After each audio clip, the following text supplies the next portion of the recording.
Look at the text on the screen. On the left, we have a dense, generic wall of text generated by AI. On the right is a concise, highly specific, and warmly structured professional email. The output on the left is the result of leaving informational gaps in our instructions.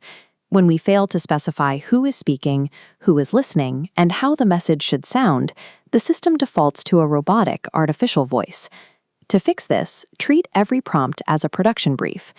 This brief must close every informational gap before the model generates a single token. Relying on unstructured instructions leads to unpredictable results. For professional communication, a standardized framework is required to get the exact deliverable you need on the first try. The prompt acronym provides a structural solution for high-fidelity outputs, breaking the brief into 6 parts for complete AI control. We start with P for persona. Assigning a specific role, like a modern history teacher, instantly calibrates the model's vocabulary, lens, and priorities. Avoid the mistake of persona stacking, asking the model to be a marketer, a coach, and a teacher simultaneously. Stacking multiple roles muddles the output voice. One clear persona is much more effective. R is for request. This is the demand for a concrete product. Use active verbs like draft, analyze, or adapt to define the specific task the model must perform. O stands for output type. Think of this as the container. Naming the container, like a 140-word email or a single table, prevents sprawling essays and eliminates the need for manual formatting. These first 3 steps establish baseline control.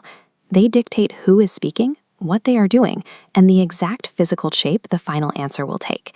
M is for modify.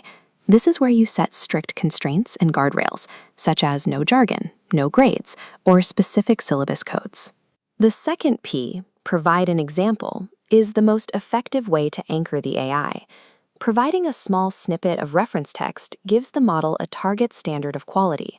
Most users skip this step, but including an exemplar is the single most reliable way to guarantee accuracy and reduce the time spent on revisions. Finally, T is for tone.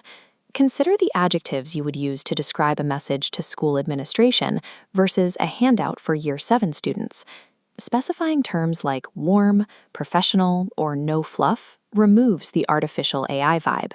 Fully utilizing this 6-step framework leaves the model with 0 room to guess your intent. It replaces generic generation with a controlled, predictable workflow. Here's the full framework applied to a parent email.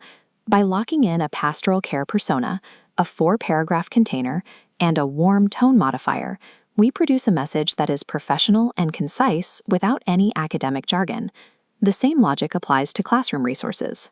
For a modern history scaffold, we use a syllabus-aligned persona and modify the output to include a 3-step checklist. The result is a resource ready for immediate student use. If the output still feels generic, the fix is to provide an example. Even a 1-sentence exemplar will anchor the response to the style you need. To fix accuracy issues or excessive length, tighten your modify constraints. Use explicit commands like do not invent facts to keep the model within your boundaries. Investing time in one great structured prompt allows you to save it as a reusable template. This ensures consistent, high-quality results in seconds while protecting your work-life balance. Other frameworks like RACE or Ryzen are useful for multi-step planning. They have their place in a balanced AI workflow. However, prompt is the tool of choice when deliverable fidelity, the precise voice, structure, and length is non-negotiable. The AI is a tool. Mastering the production brief gives you direct control over the final output, ensuring every document meets your professional standards. Take a screenshot of this summary to use in your next session.